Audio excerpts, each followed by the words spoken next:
ఏం చేస్తున్నావు బిడ్డ? శివాంష్ ఏం చేస్తున్నావు? ఏం చేస్తున్నావు?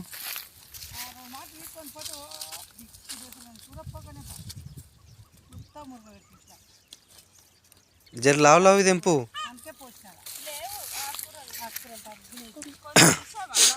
ఇగో ఇక్కడ ఉన్నాయి చూడు, దొడ్డు దొడ్డువి తెంపు. సన్నవి తెంపకు, దొడ్డు తెంపు. ఇక్కడ రా.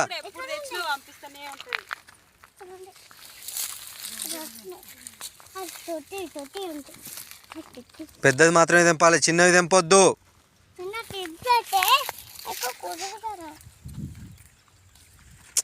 చిన్నవి తెంపొద్దురా అంటే